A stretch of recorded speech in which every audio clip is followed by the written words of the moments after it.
Bom dia.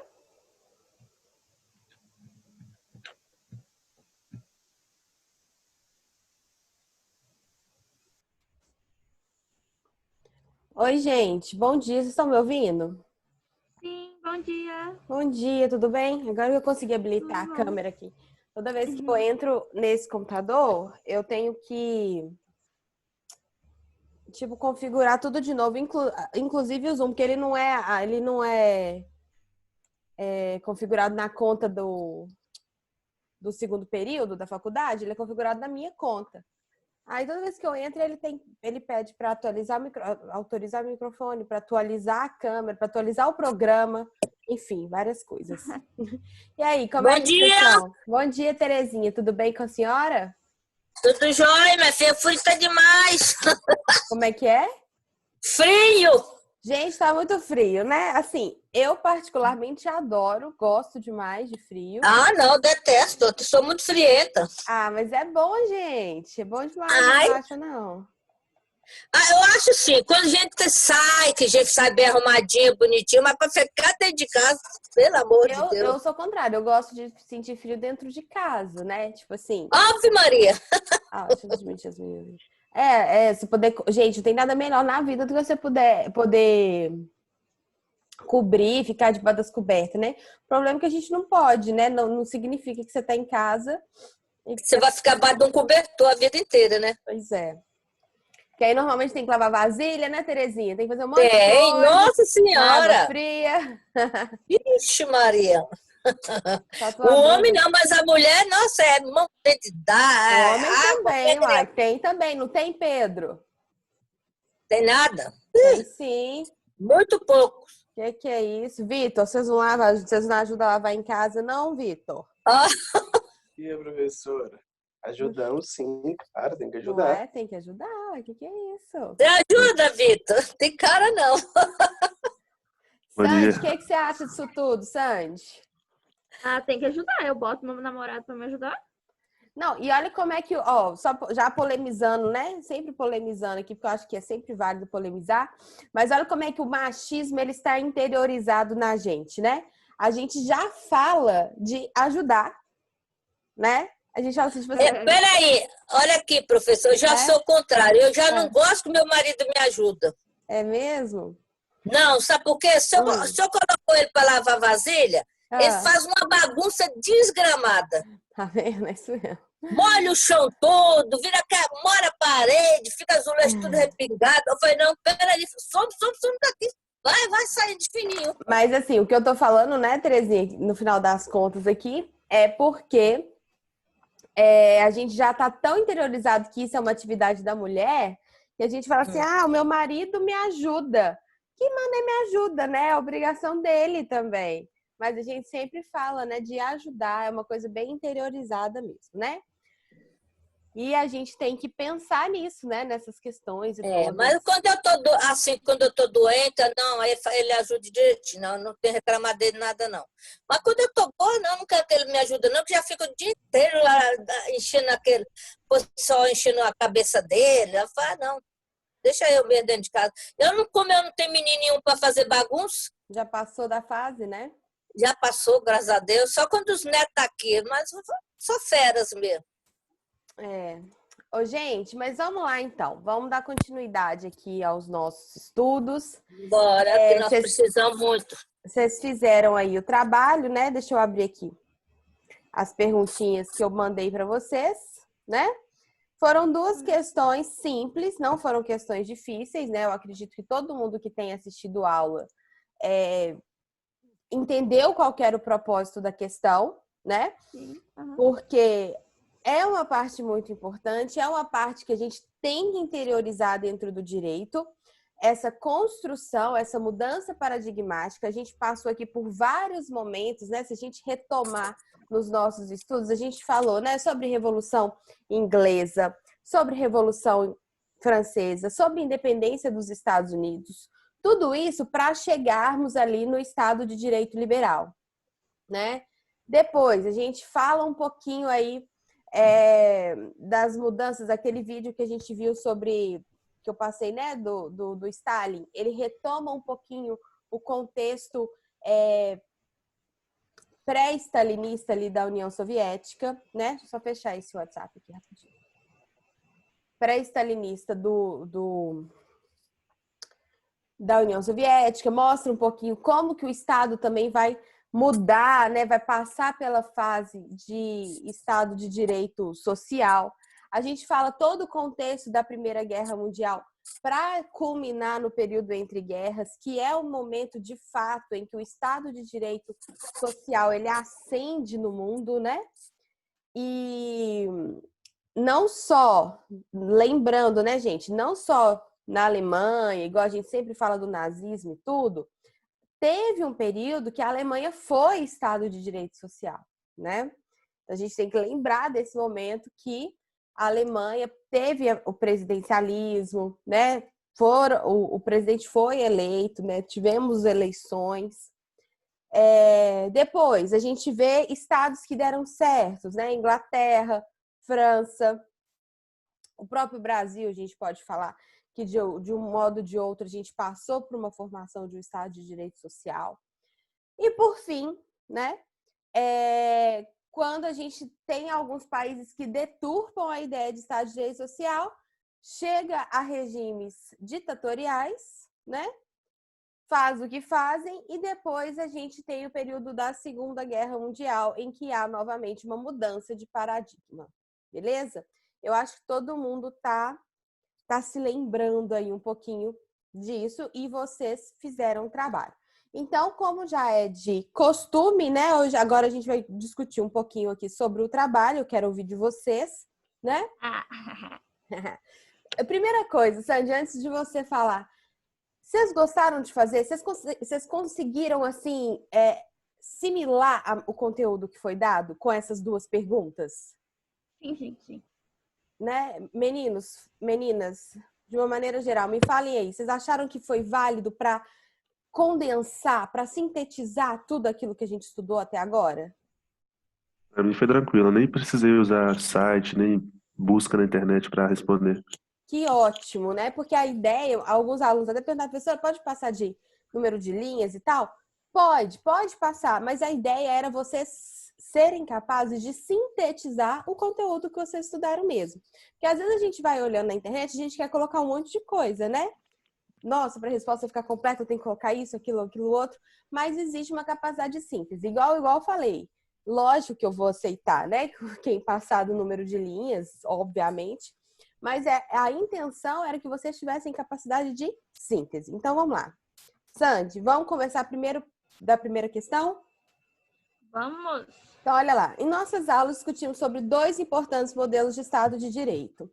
Tais modelos surgiram em momentos históricos específicos, mas marcados, respectivamente, pelo surgimento do liberalismo político e econômico e por sua crise, né?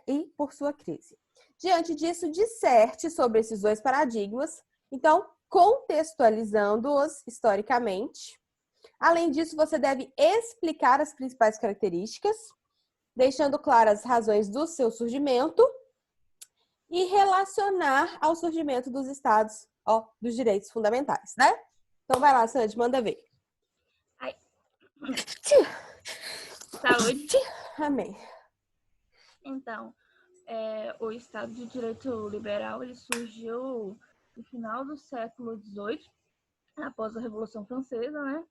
E ele foi criado com o intuito de criar novas ligações econômicas e sociais. Uhum. Ele foi baseado nos ideais iluministas de liberdade, igualdade, fraternidade, e idealizava uma economia livre, com mínima intervenção estatal. E, além disso, que é bastante interessante, que ele aderiu à teoria de tripartição dos poderes, de Montesquieu. E ele lutava pelos direitos fundamentais de primeira dimensão, que seria o direito à vida, liberdade econômica, política, propriedade privada, direito de ir e vir. Então, assim, resumindo, ele buscava um desligamento estatal e maior liberdade para os indivíduos na sociedade daquela época. Até porque, né, Sandy? Qual que era o modelo de Estado que a gente tinha antes do Estado de Direito Liberal? O modelo monárquico Monarquia absolutista, né? Que todo o poder estava na mão do rei. Então, a gente sai de um modelo em que tudo está ali concentrado no Estado, em que tudo é do Estado, inclusive, né? Eu tenho, assim, quando eu vejo séries, assim, e eu lembro de contextualizar com o contexto que a gente está estudando, eu já falei para vocês muito sobre Vikings, né? Uma série que eu gosto muito. O tempo todo a gente percebe, tanto em Vikings quanto em The Last Kingdom, não sei se vocês já viram, se algum de vocês já viram, mas mostra muito, por exemplo, como que o Estado, no caso era lá na Inglaterra, antes de se tornar Inglaterra, né? O rei concedia para aqueles nobres aquele pedaço de terra, ou para aquela pessoa, aquele pedaço de terra. Não significa que aquele pedaço de terra era da pessoa. Aquela propriedade era da pessoa enquanto ela servisse ao Estado. Então, por exemplo, se ela traísse o rei, no caso lá, o chefe da guarda lá, que é o principal, se ele trair o rei, ele perde aquela terra que é dada a ele. Então, no modelo absolutista, a gente tem que lembrar que tudo está na mão do Estado. E aquilo vai encher o saco, né? Principalmente de quem? Dos burgueses, da burguesia. Assim, eu estou sendo repetitiva para a gente realmente se firmar nesse conteúdo, para levar ele para a vida inteira, né? E saber também, claro, discutir isso com as pessoas, né? Mas dentro do absolutismo, então, que era tudo na mão do rei, que os nobres tinham aqueles direitos, né? Por causa do seu sangue, por causa dos seus laços consanguíneos, e não necessariamente por merecimento, causava uma revolta muito grande na burguesia, que tinha dinheiro, às vezes, eram ricos, empregavam, né? Produzia aquele alimento que o rei ia dar ali para os seus nobres, né? E às vezes eles queriam comercializar com outros povos. E não podia comercializar com outros povos, porque tudo estava concentrado na mão do rei com outros estados. Por exemplo, a França era inimiga eterna da Inglaterra. Coitado do burguês francês que quisesse fazer comércio com a França, né? Então, assim, o Estado de Direito Liberal, quando ele surge, ele tem um inimigo muito forte, que é o Estado absolutista. Então, eu acho que o principal, né, momento é a gente perceber que a luta do liberalismo, quando ele surge, o Estado de Direito Liberal, por que que ele tem essa ideia de não intervenção estatal? Porque a gente estava fixado numa ideia de muita intervenção estatal, né? Ok? E aí? Aí, só finalizando o que a Sandy falou, surgem os direitos fundamentais de primeira dimensão, porque vão ser aqueles direitos ligados, né, à ideia de liberdade. Sim, sempre as ideias de liberdade, igualdade e fraternidade fundamentam os estados, né, os 3 paradigmas estatais. No entanto, um ou outro vai precisar primeiro enfatizar um ou outro para fazer funcionar. E nesse momento do Estado de Direito Liberal, o que a gente precisava primeiro, né? Mostrar como que a liberdade era importante. A liberdade econômica, a liberdade política, a liberdade de ir e vir, o direito à propriedade privada, direito à vida e por aí vai. Beleza. Quem continua para mim? Ou quem quer falar alguma coisa, né? Também.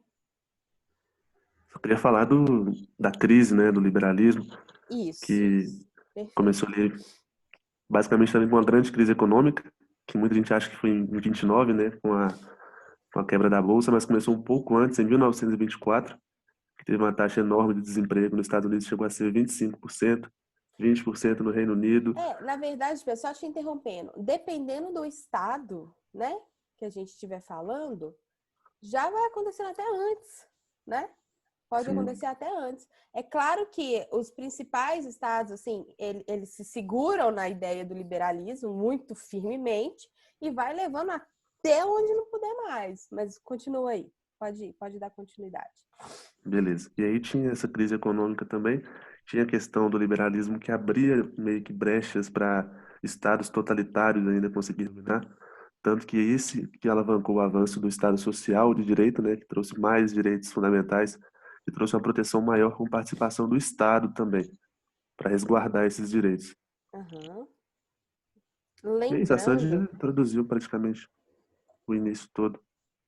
e lembrando que antes mesmo da crise de 29, a gente tem dois marcos importantes para a formação do Estado de Direito Social. Quais são esses dois marcos importantes?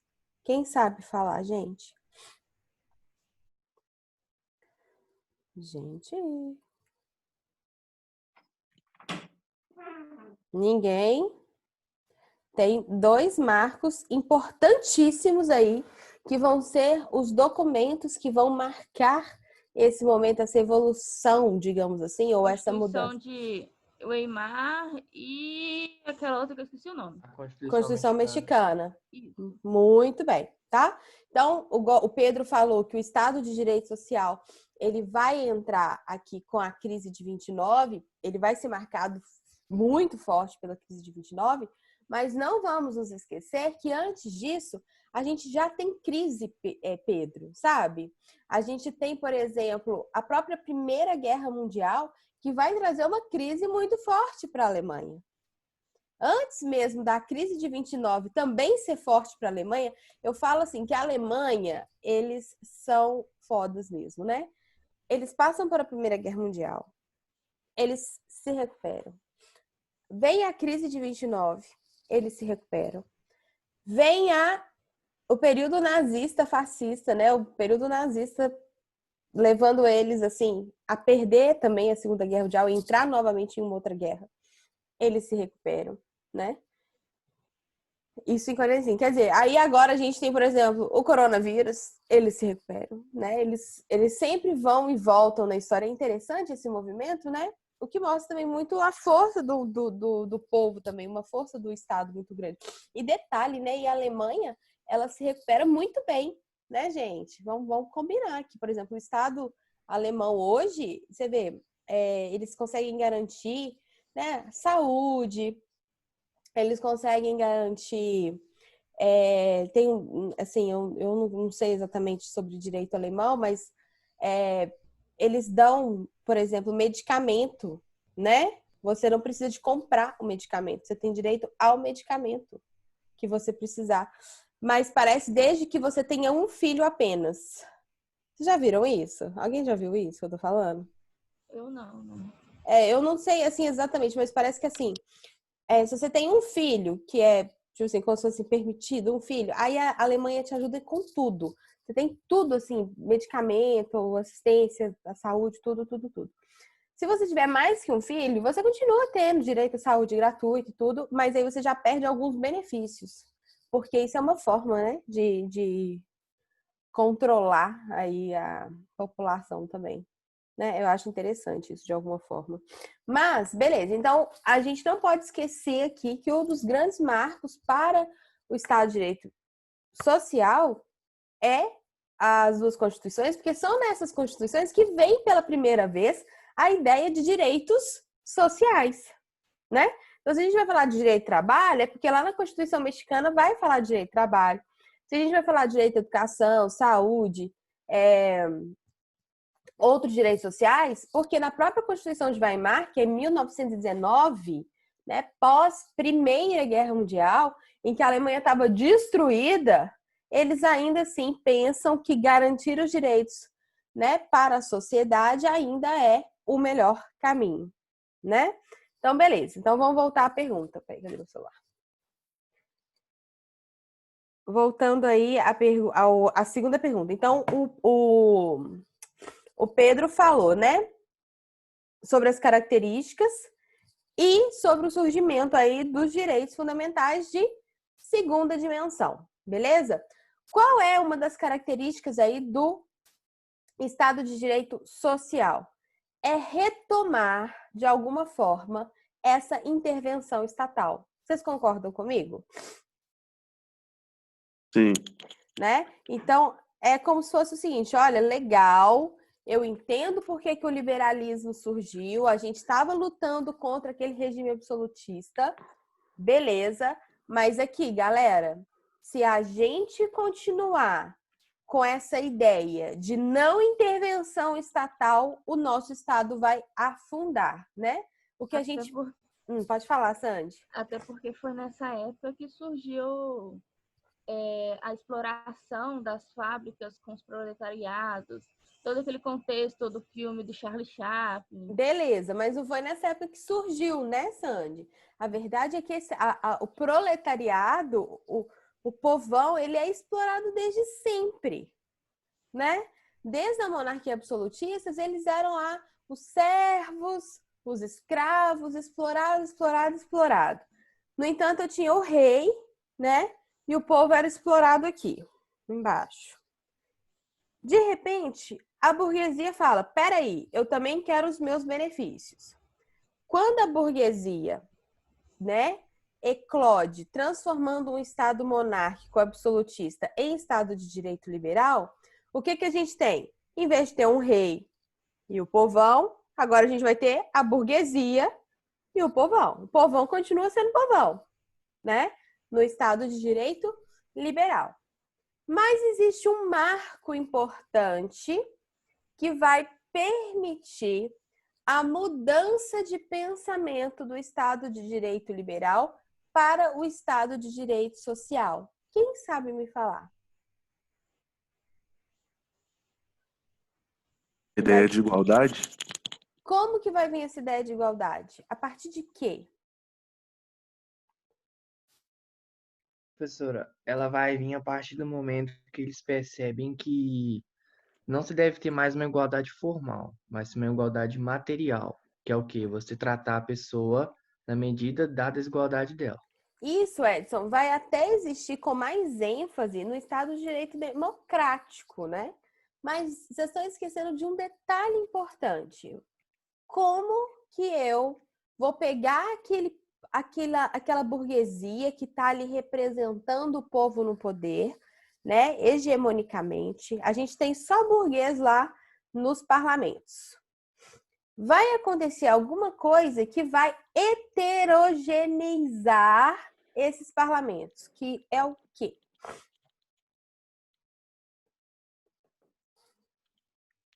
A Amanda disse, Partido dos Trabalhadores. Na verdade, vão começar a acontecer movimentos sociais. Gente, isso é muito importante, tá? Vamos começar a ter aquelas lutas de classe, né? As lutas de classe em prol de maior participação política. Dessa forma, a gente vai começar a ter ali greves, né? Aí no filme do Charlie Chaplin, eu acho que fica bem claro isso. Lembrando que o filme de Charlie Chaplin, ele passa ali pelo contexto da crise de 29, né? Como se já fosse crise de 29. Mas a gente vai ter o sufrágio universal. Não esqueçam dessa palavra, não esqueçam disso. O sufrágio universal é o que possibilita o parlamento mudar de cara. Porque pensa só, pensem comigo, e eu quero que vocês entendam isso, tá? Se a gente tinha o Estado de Direito Liberal, em que quem estava no parlamento não eram só os burgueses ricos, por que só os burgueses ricos que estavam no parlamento? Porque o voto era censitário. As constituições falam de voto censitário, ou seja, eu preciso de ter uma renda X para poder votar. Então, se eu preciso ter uma renda X, eu preciso ser rico. Eu, sendo rico, eu só voto em rico e quem vai participar desse parlamento vai ser apenas os ricos que vão pensar nos interesses dos ricos. No caso aí, a classe burguesa, né? Que vai ser a representação daqueles detentores dos meios de produção.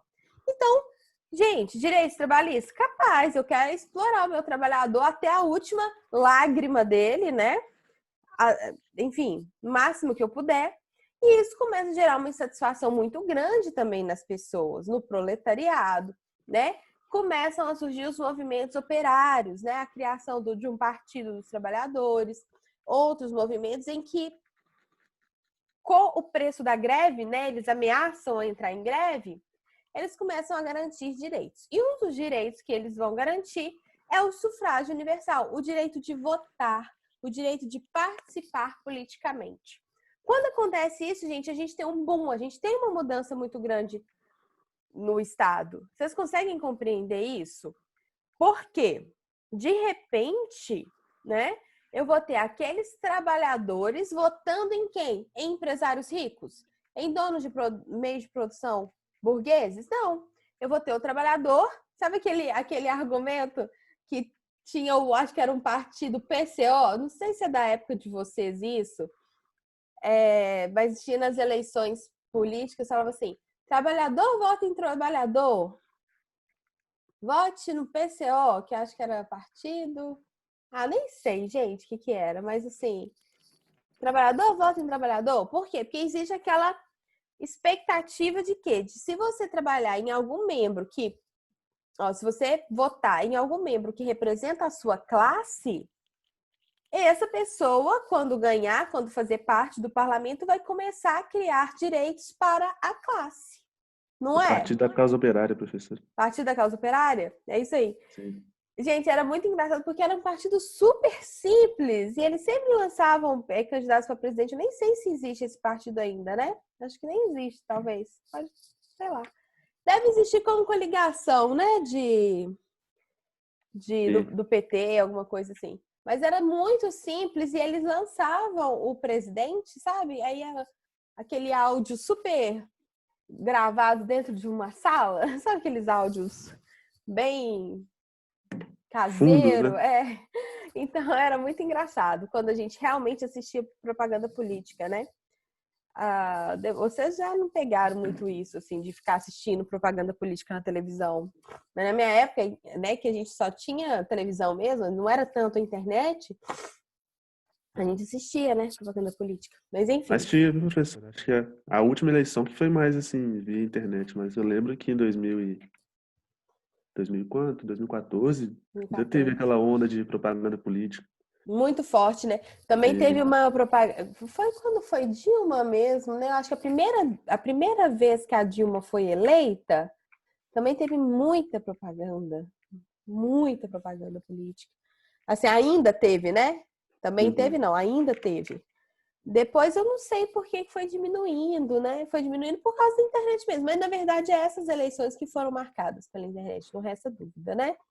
E não só pela internet, como também, né, pelo mau uso da internet também, né? Às vezes a coisa Fake news. passou da linha, né? Na fake news. Isso tem que ser corrigido, né, gente? Porque é muito sério. Isso é muito sério. A gente ainda não tem a gravidade dessas coisas, né? Mas é muito sério. Mas então, olha como é que o sufrágio... Gente, eu quero muito que vocês entendam isso. O sufrágio universal, né? Como que isso muda todo o rumo da história. Porque agora eu voto em pessoas que representam não só a elite, mas representam a classe operária. E aí eu começo a pensar em direitos dessa classe operária, né? Não é lógico esse raciocínio? A partir do momento que eu começo a colocar representantes do movimento operário no parlamento, eu vou começar a pensar em direitos trabalhistas, em direitos para reduzir a carga horária, ou pelo menos para limitar a carga horária, né? Porque antes a gente trabalhava 16 horas por dia e estava tudo certo, crianças, mulheres, não tinha férias, não tinha descanso. E diga-se de passagem, né, gente, o filme do Charlie Chaplin, que filme maravilhoso. Todo mundo aqui já viu o Tempos Modernos? Eu vi no ensino fundamental, acho que oitava série, nono ano. Sempre passam, né? Por isso que eu normalmente eu falo, gente, eu tenho certeza que vocês viram, porque no colégio a gente sempre vê. Mas é um filme muito maravilhoso e quando a gente tá mais maduro, tipo agora, na faculdade, eu acho que vocês podem assistir de novo. Vai ser super, super, super válido, gente, para entender o contexto. E é muito legal. Professora, mas eu não tenho paciência nenhuma com aquele filme que não tem fala. Mas ele é tão legal que vocês vão ter paciência, eu prometo. Porque no contexto do colégio, sabe, Pedro, a gente não tem muita paciência mesmo, não. E a gente entende muito meia boca, não é? Sim, eu nem lembro direito. Nossa, eu lembro, assim, eu falo por mim mesmo, eu lembro quando a minha professora passou isso. Eu sempre fui muito ligada à parte da história, né? Então, assim, quando eu fui fazer faculdade, eu até fiz faculdade fiz vestibular, né? Olha que louca, pirada. Fiz para direito, fiz para letras e fiz para história. Porque não sabia, não tinha muita certeza do que eu queria na vida, né? Mas aí eu passei em Direito, né? Passei em Direito na PUC, passei em Letras na Federal e passei em História, na época era na Newton Paiva. E não ia dar, né? Não ia rolar fazer 3 faculdades, né, gente? Aí eu escolhi 2. Aí eu fui fazer Letras e Direito. Aí História ficou só pra eu virar professora de História do Direito depois mesmo. Mas eu sempre gostei muito de História.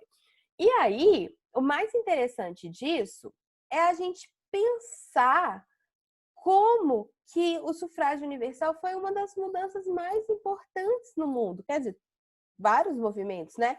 Igual a gente fala, essa luta do liberalismo, essa luta, a gente nunca vai poder desmerecer o liberalismo. Porque se não fosse por ele, gente, a gente ainda estava na mão de reis até hoje. Tá? Então, quando a gente fala assim, sou contra o liberalismo. Mas o liberalismo já fez muito por nós todos. Professora, você já viu o movimento no Brasil, e é até grande, para a volta da monarquia? Ai, menina, eu já vi, sim. E outro dia eu estava conversando com uma pessoa muito inteligente, não posso falar aqui quem que é, mas é uma pessoa muito inteligente, não é da faculdade também. E ele tá falando assim, você quer saber? Esse negócio de democracia foi deturpado. Essa ideia de democracia não é a ideia de democracia lá de Platão, de Aristóteles, porque o Platão, na época, quando pensava em democracia na Grécia, não se... Eu acho que falei isso na aula passada, não falei, gente? Falei. Sim. Que não se pensava no voto da mulher, por exemplo. Então, depois que a mulher começa a votar, ela destrói aquela ideia do que era de fato a democracia pensada lá nos clássicos. Né, Sandy? Eu lembro que a senhora comentou, mas falou do psiquiatra, se eu não me engano. Do que estava tentando aí ser ministro da saúde, Isso. né?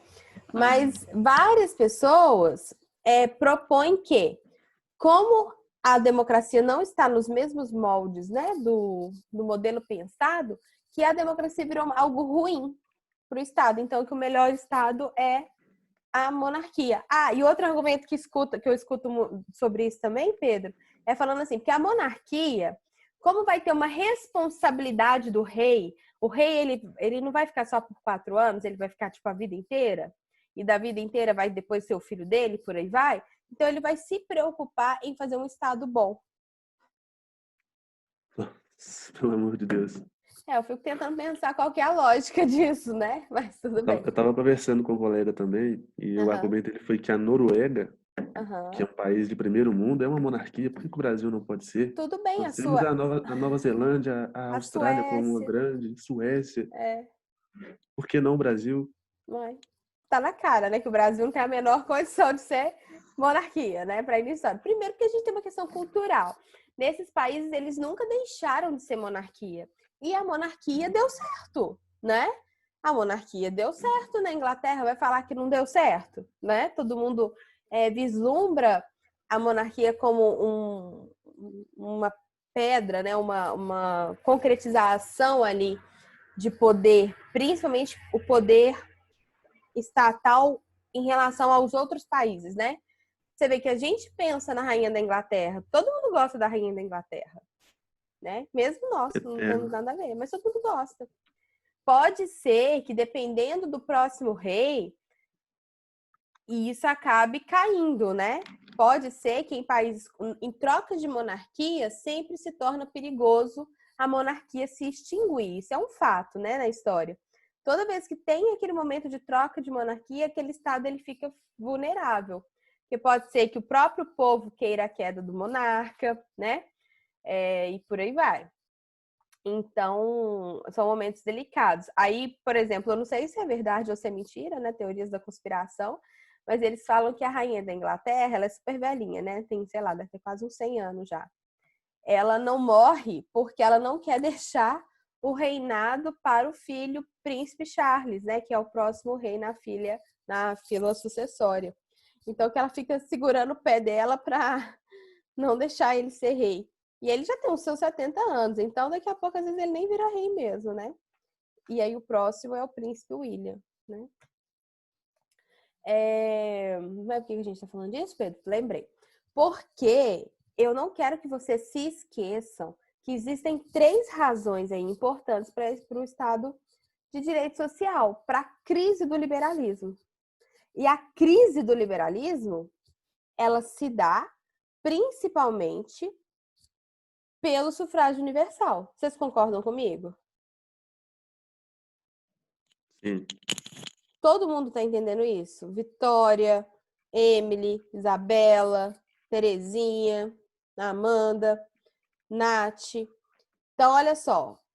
O sufrágio universal, né, vai marcar aí uma modificação muito grande no pensamento, porque eu começo a ter representantes no poder, né, que vão pela primeira vez pensar em direitos dos trabalhadores e vão ocasionar o surgimento dessas constituições que nós falamos, né, Constituição de Weimar, Constituição de mexicana, tá bom? Como marco. Então, a gente tem o sufrágio universal, a Constituição, as constituições, e é claro que dentro ali do que o Pedro falou, toda a busca agora se torna essencial para as ideias da igualdade. Busca pela igualdade, busca pela dignidade. Não basta ter direito à vida, mas eu tenho que ter um direito a uma vida digna, né? Então, direito à saúde, direito a ter regras trabalhistas, né, limitando aí, mesmo que minimamente, mas limitando o horário, a carga horária do trabalho das pessoas, né? E por aí vai. Beleza. Questão 2. Entendeu a questão, gente? Matou a pau todo mundo? Beleza. Espero que vocês Tranquilo. entendam e compreendam isso aí, né? Mastiguem bastante a questão 1 e a questão 2 para a vida de vocês. Questão 2. Os regimes antidemocráticos que surgiram durante o século XX foram uma preocupação para todo mundo. Os juristas, na tentativa de compreender as razões pelas quais o direito permitiu a ascensão de tais regimes, propõem mudanças de pensamento que se associam ao surgimento de um novo modelo, o Estado Democrático de Direito. Descreva o contexto histórico do surgimento desse paradigma, explique em que consiste esse paradigma, quais são as mudanças e o que se espera de um Estado democrático de direito. Vamos lá. Quem começa para mim descrevendo o contexto histórico?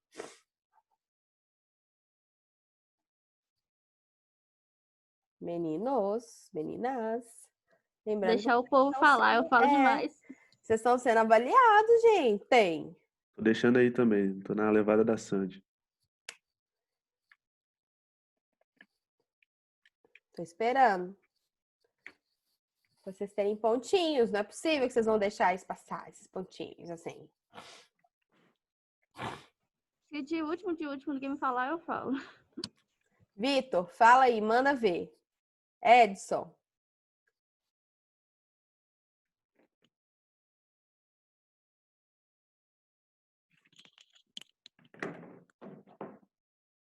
Vitor. Professora, Edson. o Estado Democrático de Direito ele foi criado meio que após os regimes antidemocráticos, né, que era o nazismo e o stalinismo. Como era preocupação mundial, eles precisavam de outro paradigma que, de alguma maneira, contornasse essa margem de ideal para o desenvolvimento de ultranacionalismo. Eles precisavam de um modelo que visasse ainda mais a liberdade, a igualdade. Beleza. E separação qual que de foi poderes. o marco histórico? Qual que foi o momento que dá tudo errado para esses regimes antidemocráticos? E aí que os estados começam a pensar em formas de não deixar isso acontecer de novo. O que aconteceu aí em meados do século XX? Segunda Guerra? Segunda Guerra Mundial, claro, né? Gente, o mundo entrou em guerra. Morreram não sei quantos milhões de pessoas. A gente não quer isso toda hora. A gente teve isso em 19, Depois veio Hitler, em 33, que matou mais um bocado de gente. Depois, de 39 a 45, a gente tem a Segunda Guerra Mundial. A gente não quer isso, a gente precisa parar com isso, né? Então, qual é o contexto? Então, a primeira parte da pergunta, né? Qual é o contexto histórico para o surgimento desse paradigma estatal? O contexto histórico, pessoal, ele é a Segunda Guerra Mundial. Por quê? Na Segunda Guerra Mundial, a gente tem quem vai vencer são os países de regimes democráticos. Vencem, então, os países de regime antidemocráticos. Primeiro, só tenham cuidado que o Stalin, ele não perde o poder na Segunda Guerra Mundial, tá? A Rússia, nesse momento, a Segunda Guerra Mundial não é ainda uma guerra do capitalismo contra o socialismo. Isso vai ser marcado posteriormente à Segunda Guerra Mundial. Quando acaba a Segunda Guerra Mundial, a gente não vai entrar num período que a gente chama de Guerra Fria. Sim, aí é capitalismo versus Aí socialismo. é capitalismo versus socialismo. Aí a gente lembra da União Soviética muito poderosa, né, com um arsenal bélico, mandando foguetes à Lua, né, nesse nível. E os Estados Unidos, também muito poderoso, como representante aí do capitalismo. Não estou falando que não existia outros países socialistas e nem outros países capitalistas.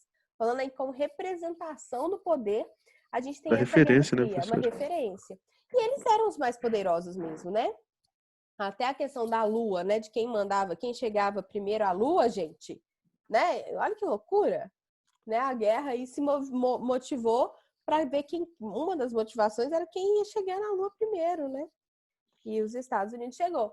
Dizem, e aí vocês já viram as teorias das conspirações, da conspiração que o povo aí também tem falado, que Na realidade, não foi a Lua? não foi a Lua, foi tudo uma construção em estúdio, Sim.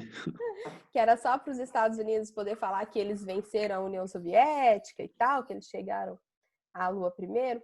Enfim, gente, teoria da conspiração é aquela coisa, né? Você sempre espera que vai vir um político corrupto, né? Representantes aí pensando diferentes, ok? Mas ninguém espera que vai vir gente defendendo terra plana, né? Essas coisas aí. Professora, mas tudo que é novo, que é assim, algo diferente, vai ter essa teoria da conspiração. Eu tava vendo esses dias, apareceu essa sugestão no YouTube pra mim, Ah, falando que o Emmanuel Macron, ele é o ah. novo anticristo. Ah, mentira. Pela idade, pelo que ele Aham. prega, e por tudo. Eu nem abri o Gente. vídeo, só pelo título chamativo. E tinham vários vídeos desse tipo. Não, e até assim, a ideia do anticristo é muito interessante, né? Aqui, a família do meu marido, todo mundo aqui na minha casa ali, eles são evangélicos, né? E aí a minha sogra, ela, por muito tempo, assim, no início do coronavírus, né? Eles têm certeza que agora a gente tá, já, tipo assim, que tá meio que descrito, eu não sei explicar isso direito, talvez algum de vocês saibam mais do que eu, mas que estava descrito na Bíblia mesmo, né? Esse momento aí que a gente vai passar, que é como se fosse assim, uma preparação para a chegada do anticristo, não é isso? Não tem isso? Tem o livro de Apocalipse, que fala que vai aparecer doenças misteriosas. E que aí é uma preparação que depois ainda desse retrato todo ainda vai vir um anticristo, né? Sim. Aí tem as várias teorias da conspiração. Quem que seria esse anticristo, né, gente? Aí já falaram até que o Bolsonaro é anticristo. Que esperar, né? Ai, gente, não dá pra saber. Eu não sei, eu tô tão desiludida da política. Nesses 2 meses, eu não sei se vocês estão acompanhando comigo, se vocês estão crescendo o sentimento comigo. Mas tem sentimentos, assim, muito bons, aí você fala assim, não é possível, tá acontecendo isso. Aí você fala, não é possível que não vai dar nada. Hoje, Não o meu dá. sentimento que eu tô é assim, mesmo diante de tudo que apareceu, né? Pra mim, eu acho que não vai dar nada, gente. Vocês acham que vai dar alguma coisa?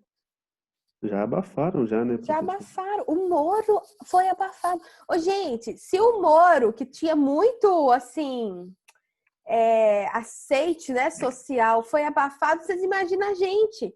Eu falo assim, vai você fazer uma denúncia de corrupção, sabe? Uma pessoa comum, assim, que saiba muito sobre algum movimento de corrupção. A gente não tem voz nenhuma, a gente não tem poder nenhum. Se o Moro, que é o Moro, foi abafado, ninguém fala mais nada. Quer dizer, aí essa semana teve liberação, né, da justiça do vídeo lá da reunião ministerial, mas ele falou, não, mas não era isso que ele queria falar, não, gente. Presta atenção. O Bolsonaro, a gente sempre acha que não é aquilo que ele queria falar, né? Toda a desculpa do eleitorado é que ele não é isso. Ele falou, mas não era isso que ele queria falar, né? Ele é humilde, ele é a voz do povo. Gente, tá muito interessante isso, muito. Agora, uma coisa que eu achei muito séria, que aconteceu também ontem ou anteontem, é que a Globo e a Folha de São Paulo entregou, né, o gabinete lá no Planalto.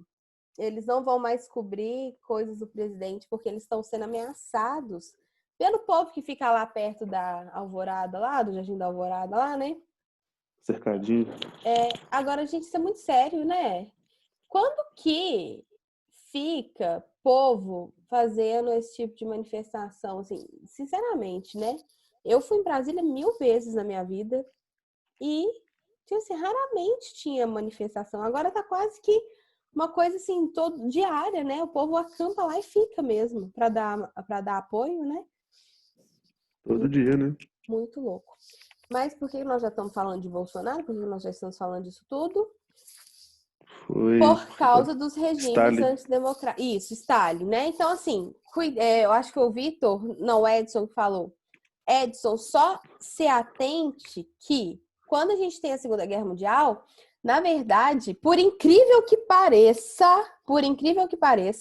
a União Soviética socialista, ela entra como apoiador aos aliados capitalistas, né, aos Estados Unidos, Inglaterra, França.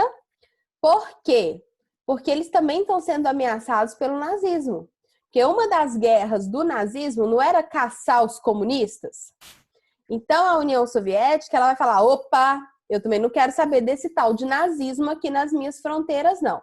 Então, para efeitos de guerra, eu vou me associar, né, aos Estados Unidos e tal. E realmente, quando a Rússia ela entra na guerra, muda ali o destino da guerra. Ela começa a atacar ali a Alemanha por trás, né, na fronteira. Na verdade, a Alemanha que vai meio que atacar a Rússia, mas, enfim, aí metade do exército vai para lutar contra a União Soviética e a outra metade contra os aliados. E nesse momento, o que a gente vai ter, né? A derrota do nazismo, porque tanto os comunistas quanto os democráticos queriam derrotar o nazismo. Era o inimigo comum. Mas não significa dizer que a democracia venceu ou que o capitalismo venceu. A União Soviética ela continua forte, pelo contrário, mais forte do que nunca. Tá bom, Edson? Então, a gente não tem queda da ditadura ainda na União Soviética, tá bom? A gente não tem isso agora nesse momento. Na verdade, a União Soviética ela vai cair quando? Já falamos aqui em sala de aula. Em 1989. Muito tempo depois. Tá? Então, beleza. Deixa eu só anotar aqui. Quem tá participando aqui, né? Tá levando aí suas... Você já viu, tem uma história de ensino médio que grande parte do exército alemão, nessa invasão às fronteiras russas, morreram congelados? Congelados, sim. Quem ganhou a guerra, né? Tem até as brincadeiras que o povo fala que quem ganhou a guerra, na verdade, foi o frio, não foi o exército. Porque os soviéticos, né? A União Soviética, eles já são acostumados com aquele frio. E quando a Alemanha foi avançando para dentro do território da União Soviética, foi encontrar o frio. E com o frio, né, gente, vem falta de alimentos, né? Então, teve dificuldade de alimentação. Então, os soldados, é como se fosse assim, um terço morreu de frio, um terço morreu de fome e um terço morreu matado mesmo pelos exércitos, entendeu? Então, a gente tem, sim, o frio como uma grande forte. E outra coisa também que aconteceu, tanto na Primeira Guerra Mundial, foi um marco também na Segunda, que é a Guerra das Trincheiras, né? Que eles fizeram trincheiras nos territórios. Então, eles ficavam enterrados dentro de buracos, né? Os soldados. E ali eles conseguiram muitas vantagens também. Mas, vamos lá. Então, o contexto histórico é esse, tá, galera? Cuidado, atenção. Obviamente que no Brasil, vamos falar um pouquinho do Brasil, que já é o nosso próximo assunto da próxima aula. A gente vai concentrar um pouquinho esses estudos no Brasil. Mas qual que é o momento? Essa pergunta não é para estar na resposta de vocês, mas eu gostaria que vocês entendessem isso. Qual é o momento que, de fato, vai vir uma Constituição Federal que instaura o Estado Democrático de Direito? No Brasil, em 1988. 1988, né? Por quê? O que tinha acontecido até 84, no caso? Ditadura militar. Ditadura militar. Ditadura militar. De 64 a 84, a gente tem uma ditadura aqui no nosso país. Então, da mesma forma que em 1945 para o mundo todo, um marco para a formação de estados democráticos de direito, no Brasil isso só vai acontecer bem depois, porque a gente tem a nossa democracia ameaçada durante o período de ditadura militar, que é de 64 a 84. Então, em 88, a gente tem a necessidade de restaurar esses pensamentos democráticos, né? Restaurar a ordem democrática do nosso país, ok? Então, isso vai acontecer em momentos diferentes, dependendo de cada país e do contexto histórico de cada país. Mas, de uma forma geral, a gente tem que pensar que o contexto histórico de mudança de pensamento para o surgimento do novo paradigma é a Segunda Guerra Mundial, tá? Meados aí do século XX. Explique em que consiste o Estado Democrático de Direito, quais são as mudanças e o que se espera, né, desse modelo de Estado. Amanda, Nath, Emily. A Amanda falou que vai responder pelo chat, porque ela não está conseguindo ligar o microfone dela. Tá, ela está participando aqui. Pode falar, Vitor. Coloquei no trabalho que o Estado Democrático de Direito tem como principais características um governo eleito democraticamente, como já disse, e vem para garantir uma série de direitos fundamentais para que realmente haja, de fato, igualdade, liberdade entre as pessoas. Uma coisa muito importante, sim, democracia popular, né? Vamos, povo, votar, né? Só que isso, Vitor, você concorda que já tinha sido um ganho no Estado de Direito Social? O povo já podia votar, né? Então, além dessa democracia que nós falamos sobre o votar, né? A democracia popular, que é o poder que emana do povo e vota, vai ter uma parte dessa democracia que vai surgir. A ideia de... Preste atenção no que eu vou falar. A ideia de democratizar os direitos previstos na Constituição Federal. Não apenas existir direitos na Constituição Federal. Não apenas ter lá saúde, moradia, lazer, saneamento básico, educação, previdência, economia. Não apenas ter o direito, mas democratizar o direito. E o fortalecimento, né, professora? O fortalecimento do terceiro ideal do iluminismo, fraternidade. Que é a fraternidade. Vamos chegar lá na fraternidade. Mas quando o Vitor falou, democracia. Sim, democracia. E eu chamo a atenção para dois momentos. O momento ali das urnas, beleza, isso é democracia mesmo. Mas eu preciso agora, gente, democratizar o Estado. Significa, não adianta eu falar que todo mundo tem direito à educação e não promover meios para garantir o acesso à educação. Isso é democratizar o direito. Democratizar o direito à educação é eu fazer políticas públicas que permitam o acesso das pessoas na educação, né? A Natália falou, garantir que a dignidade da pessoa humana não seja violada. É a garantia mesmo, não adianta apenas prever o direito. Então, por exemplo, gente, políticas públicas que ajudam a minimizar, ou então ajudam a democratizar, a garantir o acesso à educação. Quem sabe me dar um exemplo? Um exemplo de quê, professor?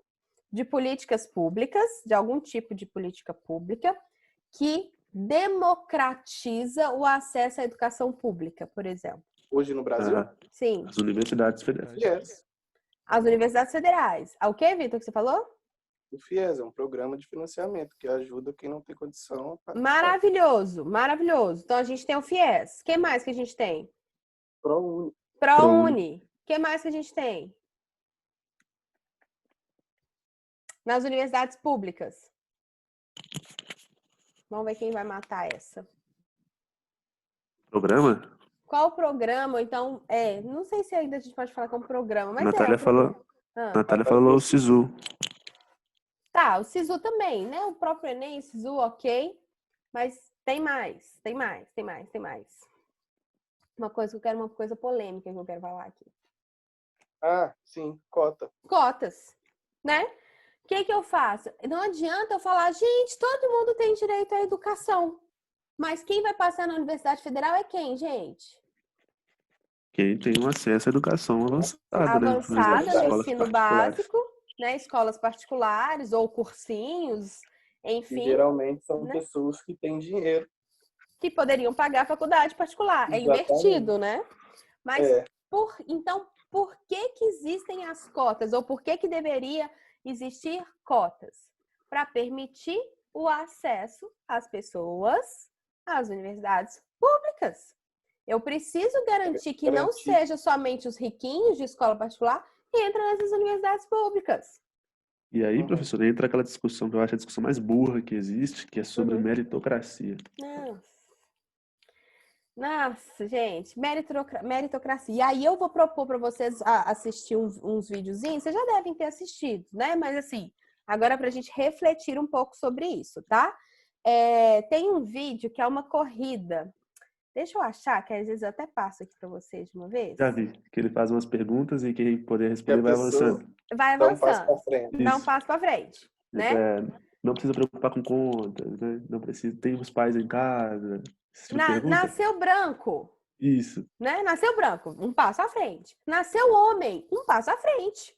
Né? Os pais são casados. Os pais são casados, sua estrutura familiar é ok, garante ali, não estou falando riqueza, mas o mínimo necessário, né, de comida ali dentro de casa.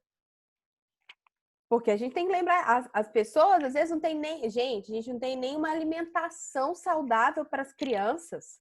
Como que essas crianças vão estudar? Né? A coisa é muito longe, assim, de fato a gente se questiona se é possível, né? Toda vez que a gente para pensar. Um exemplo literal, professor, é agora, nesse tempo do coronavírus. As escolas particulares estão tendo aulas online, igual a faculdade particular mesmo. Exatamente. As universidades públicas não estão tendo aula, nem o ensino fundamental também, que é assim, escolas estaduais, escolas públicas também não estão tendo aula. Não estão tendo aula. E aí, qual que é a grande polêmica, né? Até que surgiu assim na federal, porque a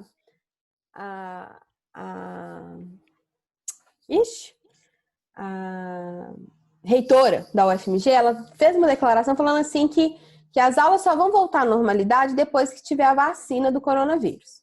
Aí as pessoas interpretaram muito mal, falando que a volta às aulas vai ser só depois que existir uma vacina. Não é isso que ela quis dizer. Ela quis dizer que a volta às aulas, do jeito que elas são, né? 70 pessoas dentro de uma sala, aglomeradas, não sei o quê, só depois de uma vacina. Mas que é possível a tentativa de implementação do regime remoto, que é o que a gente tem hoje, né?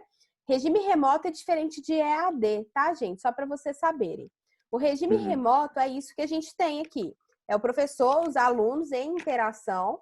A aula é feita para vocês, né? O regime EAD, a aula é gravada, está disponibilizada e os alunos, à medida que vão tendo dúvidas, eles mandam para os seus tutores, né? Não para o seu professor. Então, primeira coisa, já existe diferença.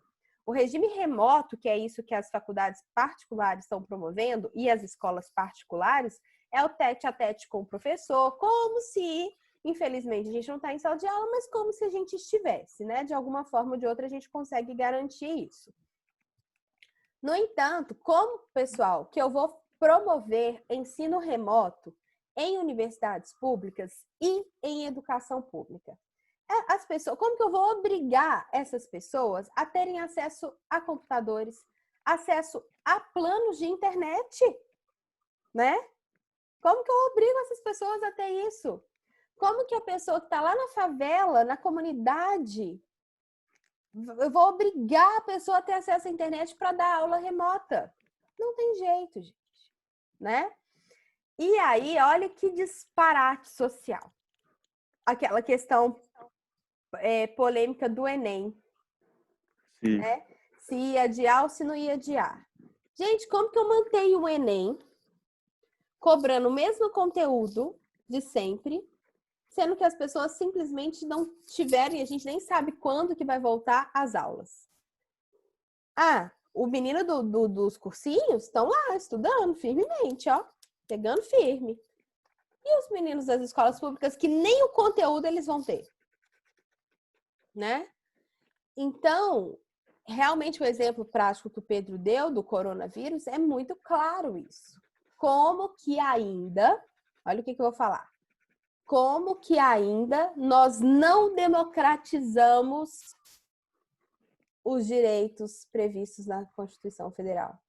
Porque por mais que a gente tenha os direitos, está lá na Constituição, todo mundo tem direito à educação, mas eles ainda não foram democratizados. Ainda não é para todo mundo. Tá longe de ser para todo mundo, não é, gente? Sim. E aí, Longe. isso vai levar alguns teóricos, tá? De direito constitucional, de teorias do Estado, a falar que nós ainda não entramos no Estado de Direito Democrático. Que a gente ainda está vivendo no Estado de Direito Social. Que a gente ainda falta um passo para entrar no Estado de Direito Democrático. O que vocês acham dessa afirmação? Eu acho válido, professor. Se você for pegar o artigo 5º ali com os direitos fundamentais, você não tem esses artigos aplicados na grande maioria da população. Uma Porque a coisa grande tá massa da previsto, população, né? a grande massa é a que passa por pobreza, não é a detentora dos meios de produção. Não é. E detalhe, e mesmo aquelas pessoas, né, nós, né, que temos o acesso, digamos assim, né, à educação e tal, é com base em sacrifício demais, gente, não é? Quantas Sim. pessoas que se sacrificam muito, quantas famílias se sacrificam muito para mandar um filho para a faculdade, né? Mas é muito, não é uma coisa assim, ah, não, tá dentro das minhas possibilidades. Não, basicamente corta tudo para mandar o filho para a faculdade. Então, uma das coisas que eu quero propor essa reflexão, por enquanto ainda é só uma reflexão, a gente não tem uma resposta, até porque vocês podem ler livros e autores que falam de um lado e ler livros e autores que falam do outro lado, tá? Exatamente nesse ponto. Será que estamos, de fato, no Estado democrático de direito? E aí eu volto para as características que o Vitor falou, né? Trazer novos direitos, né? Direitos democráticos e tal. Será que nós conseguimos... O Estado não é Estado de direito democrático? Então, o Estado de direito, a gente sabe que são estados de lei. Democrático, democratizar essas leis, democratizar esse sistema jurídico. Será que a gente conseguiu fazer isso? Minha opinião pessoal, tá? Estamos conseguindo, estamos caminhando. Já tem 30 anos de Constituição Federal. Mas, por exemplo, vou dar um outro exemplo básico. O SUS já não é uma forma de democratizar o direito à saúde? Sim. Né? Inclusive está se mostrando bem eficiente, né? Muito eficiente. E assim, claro que ainda está longe de ser perfeito, mas, cara, o SUS, eu vou te falar, veio assim, quem conseguiu aí, na verdade, 2002 para cá, que começou a de fato melhorar o SUS, até então era IPS, como é que chamava os postos? IPSM, não? INPS, não sei se vocês vão lembrar disso, mas antes a gente tinha os INPS, os velhinhos faziam filas, passavam as noites nas filas para ter o atendimento, para ter direito ao atendimento, né? E hoje não, hoje você vai lá, você agenda essa consulta. Pode demorar anos, às vezes, né? Assim, você ter o seu tratamento, por exemplo, se você precisar de uma prótese, pode ser que se demore 10 anos para conseguir sua prótese, mas tem a previsão e existe uma fila, né? Na medida dos recursos possíveis, as próteses vão ser passadas para os pacientes. O problema todo do SUS, na minha opinião, é a corrupção. Porque o dinheiro, ele não chega na aplicação efetiva, porque vai ter políticos que vão pegar o dinheiro e vão promover licitação para beneficiar pessoas conhecidas, né? Eles até colocaram aí uma polêmica sobre os respiradores aí do coronavírus, né? Que, tipo assim, antes custa 5 mil e agora tá custando, tipo, 50 mil reais. E tem estado que tá comprando, né? Então, enfim, a gente... Estado que comprou respirador de adega, de lugares, assim, fantasmas, que por valores absurdos, 200 mil respiradores. Que é isso? O Rio de Janeiro tomou um golpe de 50 milhões de reais de um jovem de 19 anos que montou um CNPJ, falou que vendia respiradores, o Witzel foi lá e comprou 50 milhões de respiradores na mão dele. Mentira! E ele E subiu. ele fugiu com o dinheiro. Gente, por quê? Porque como o estado de emergência, né, permite os estados e municípios a não fazerem licitação, eles podem comprar sem licitação. E acontece isso. Olha que loucura, eu não sabia disso. Não, assim, eu não vejo televisão, né? Eu acompanho quase tudo só na internet. Que isso! Fiquei E chocada. coincidência ou não, os estados que estão com maior número de infectados e mortos são os que estão pagando absurdamente caro nos respiradores sem licitação. Absurdamente. Aí vocês estão falando de teoria da conspiração, então lá vai mais um. Tem pessoas que estão falando que eles estão meio que incentivando essa questão aí de falar que está muito... a situação está muito crítica, muito crítica, muito crítica, para poder continuar até comprando essas questões aí, fazendo coisas sem licitação. Não, assim, é uma teoria da conspiração, mas ela tem muito fundo, assim, claro, né? Assim, quero que mantenha todo mundo doente. Isso aí a gente não sabe. Mas que, de fato, quando o município decreta um estado de emergência, ele tem ali uma série de benefícios, né? Inclusive as compras e contratação. Um deputado no Facebook, eu acho que ele é deputado federal, se eu não me engano, o nome dele acho que é Cleitinho.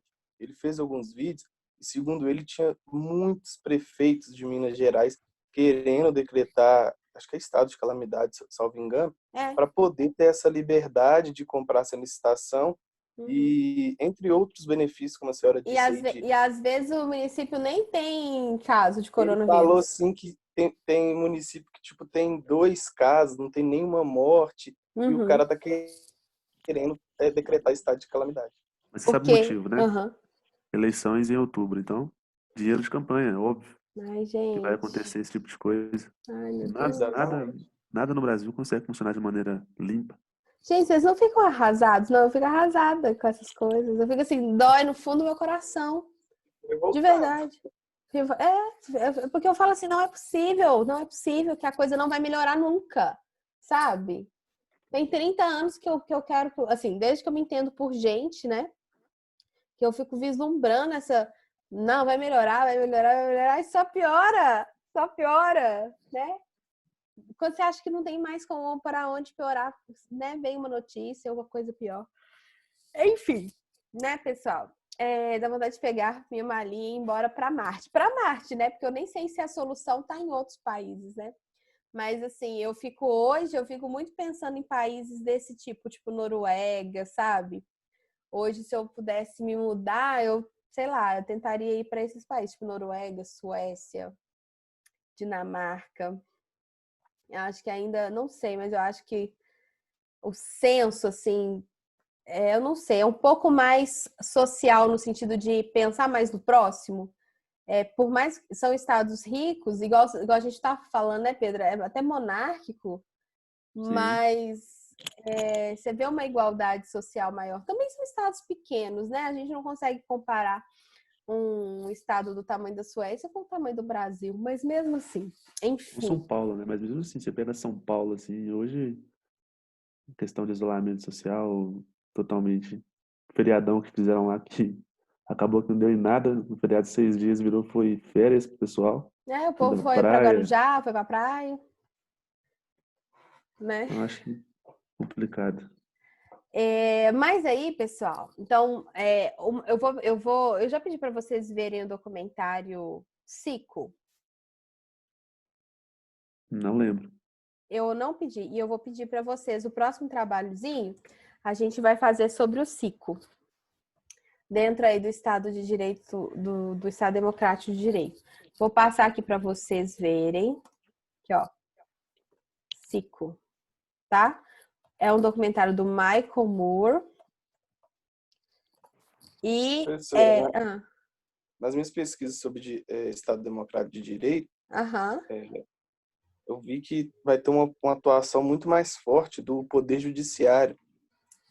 Maravilha, Vitor. Maravilha você ter falado isso. Eu ainda ia chegar nesse ponto, mas maravilha. Você falou da questão do cenário, né, histórico, que era pós-guerra, e que essas garantias, né, que veio agora para democratizar essas garantias, como a senhora disse, porque um dos motivos é que nesses regimes totalitários, por exemplo, de nazismo, até o próprio stalinismo, estavam, principalmente o nazismo, tudo ali que acontecia estava dentro da lei daquele país. Sim, exatamente. Então, esse também foi um dos motivos para essa democratização das garantias. Maravilha. Uma coisa muito importante que a gente tem que ver é isso. Estados de Direito, Estado de Direito Liberal e o Estado de Direito Social, eles permitiram que abusos fossem cometidos, né?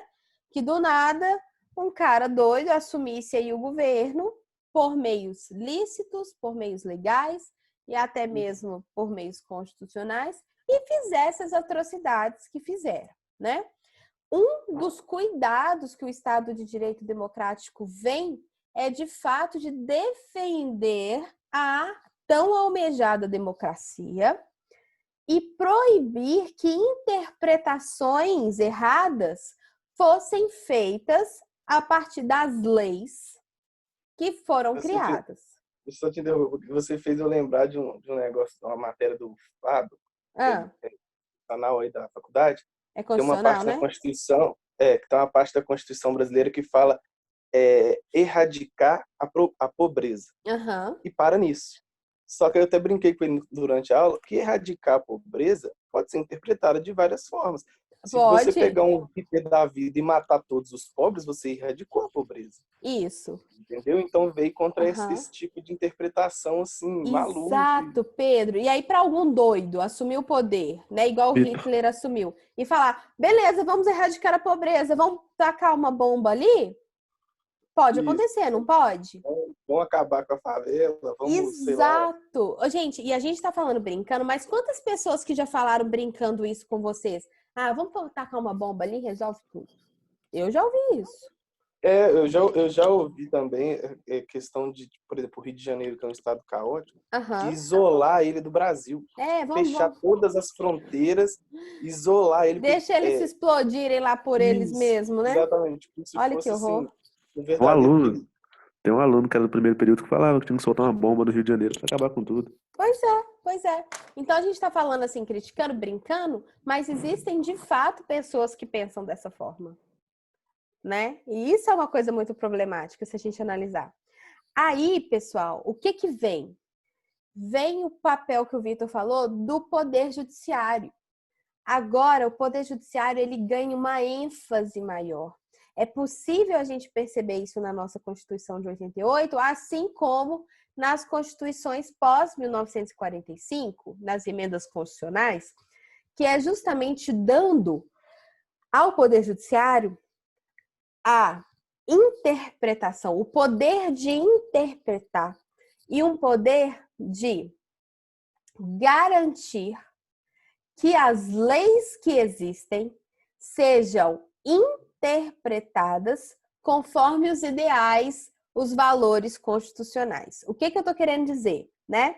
Não basta ter, igual o Vitor falou, tá lá, erradicar a pobreza. Ah, então vamos tacar uma bomba nos Estados Unidos, no Rio de Janeiro. Estamos erradicando a pobreza nas favelas. Não vai poder, essa lei vai ser inconstitucional? Vai. Porque mesmo que na Constituição Federal tenha lá um artigo erradicar a pobreza, Vitor, existem outros artigos que têm que ser interpretados em conjunto. Por exemplo, o direito à vida, o direito à dignidade, né? Como que eu vou fazer uma lei que não observe, por exemplo, esses outros princípios constitucionais? Tá? Então, o Poder Judiciário, ele vem com uma função muito importante, que aí eu quero que vocês escrevam isso aí, que é o controle da constitucionalidade. Agora, a Constituição Federal, ela dá meios para controlar a constitucionalidade das leis. Que são várias ações, que vocês vão estudar isso lá para frente no curso de Direito, mas é a ação direta de inconstitucionalidade, a ação declaratória de constitucionalidade, mandado de injunção, né? Enfim, várias ações constitucionais que garantem, de fato, a interpretação conforme a Constituição. O Poder Judiciário, por meio do STF, né? Ele agora fica esperto. O Legislativo fez uma lei inconstitucional, a gente declara a inconstitucionalidade do Legislativo. É uma forma de controlar a constitucionalidade das leis. Não basta ser um Estado de direito, um Estado de leis. Essas leis agora, elas têm que ser constitucionais. Elas têm que ser interpretadas conforme a Constituição Federal. Tá bom? Pessoal, espero que isso tenha entrado aí na cabecinha de vocês. Nas meninas, Isabela, a Emily falou absolutamente nada hoje, né? Não sei nem se elas estão aí. Entendam tudo isso que a gente está estudando. São movimentos muito importantes, tá? Para o entendimento da história. E aí eu escrevi aqui do ladinho. É um documentário que tem no YouTube, então não tem problema. Todo mundo vai conseguir assistir. Viu, Terezinha? É para assistir para semana que vem já? Para a semana que vem. Vocês estão com muito trabalho? Como é que vocês estão aí de trabalho? Bastante. Não, mas dá para encaixar um boa, filmezinho? professor. Tá de Dá pra boa? ver. Pro Dá pra você, né, ver. Pedro? Que tanto de trabalho que tem, Sandy? Uai, você trabalha dentro de casa, né? Eu trabalho em salão. Não, mas você não pode tirar uma hora. Não, Eu trabalho em casa, mas eu trabalho também, pô. trabalho Você não de pode tirar uma hora do escala. seu dia pra ver um filme, não? O documentário tem 2 horas, tá, Pedro? Uou, Não, tem 2 uau. horas, isso é verdade. Uma semana. Não, mas a professora de trabalho, como a senhora disse, porque trabalho de casa e eu não sei a Não, situação eu tô de cada um. falando trabalho Esse de Eu tô trabalho falando de trabalho da faculdade faculdade. mesmo. Esse trabalho de faculdade, a gente tem para entregar agora só um de economia, que é amanhã, e um de argumentação política, que é um discurso. E o de civil com Não. constitucional para sexta-feira. Ah, sim, para depois da manhã, né? Mas esses outros aí, eu acho que quem já era para ter feito... já Tá bom. Ó, bom. vocês que É pra sabem, depois só não vem quarta-feira, chorar pô. na minha orelha falando depois, ai meu Deus, tá muito pouco tempo. O Porque dia que eu te depois chamei vocês... pra falar isso? Eu não tô citando o nome de ninguém, mas porque depois a professora vem assim, meu Deus, Sandy, muito trabalho, muito pouco tempo. Conversa com a professora, Sandy. conversa com a professora. Não, eu Então, concordo. isso explode. Você chora pra todos os trabalhos, cara. Você tá na faculdade, pô. Por isso que a gente tá conversando aqui, né, gente? Eu tô sendo até bem aberta aqui, porque eu também não quero tumultuar de trabalho, mas a gente tem que fazer nossas atividades também, né? Não, É claro. professora, mas é porque, tipo assim, a gente já tem um trabalho de argumentação civil constitucional, economia. Aí, beleza, eu falo, ok, pronto. Só que aí depois, imediatamente após a aula, sempre vem alguém me chamar, ô Sandy, pede pra coisar a data, pede pra fazer isso, pede pra fazer aquilo. Aí quando eu venho falar aqui, já vem falar, não. Não, eu concordo com você, Sandy, no sentido né? Mas quem questionou foi eu. Não, Eu nunca te chamei falando isso. Não, tá tudo bem. É só uma questão assim, porque eu acho assim, inclusive as pessoas estão hoje, tá todo mundo aqui em sala. Algumas pessoas não estão se manifestando, mas tá todo mundo aqui em sala. Então, É uma aceitação tácita, né? Professora, mas como eu disse, a questão dos trabalhos tem três, e dois é para amanhã e depois da manhã. Então, quem já era para quem vai entregar, já fez. Já está feito, porque não tem como fazer de hoje para amanhã e depois da manhã. E tem o final de semana todo aí, tá todo mundo de quarentena. E outra coisa, gente, inclusive, entra como lazer. Porque o documentário é ótimo, vocês vão gostar de verdade. É um documentário muito legal. É um documentário muito legal. E eu acho que ele esclarece um pouquinho e ele faz a gente até dar valor. A Natália falou, ai, vontade de pegar minha malinha e sair correndo. A gente vai até dar um pouquinho de valor. O que eu vou fazer com vocês? Eu não vou passar para a semana que vem o trabalho. Olha só, já é uma ajuda. Eu não vou passar o trabalho para vocês me entregarem na semana que vem. O que vocês vão ter que fazer para a semana que vem é assistir o documentário, tá? E aí eu passo o trabalho, Sandy, só para outra semana. Pode ser? Ok.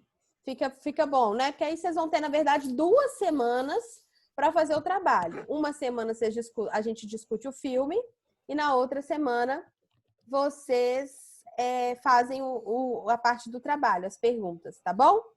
Beleza? Então, na verdade, eu estou passando para 2 semanas o trabalhinho que vai ser avaliado. Esse documentário é legal, ele tem 2 horas, mas é um filme. Esse Michael Moore, ele é muito famoso, ele é um cineasta muito bom. Então não vai ser um porre, um perrengue. Pelo contrário, eu achei super interessante, vi de novo. Tem várias vezes assim que eu vou discutir com os alunos, então me vem ele na cabeça e eu quero ver se encaixa.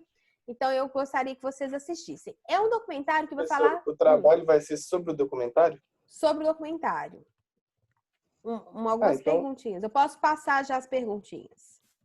Exatamente, que aí quem quiser fazer, faz. Beleza. Você marca a data para 2 semanas. Beleza, maravilhoso. Por favor, professor. Ótimo. Então, vou passar as perguntas. Quem quiser assistir, já vai fazendo, já vai respondendo. Quem não quiser, pode fazer para outra semana, não tem problema. Mas na semana que vem, a gente vai discutir sobre o documentário.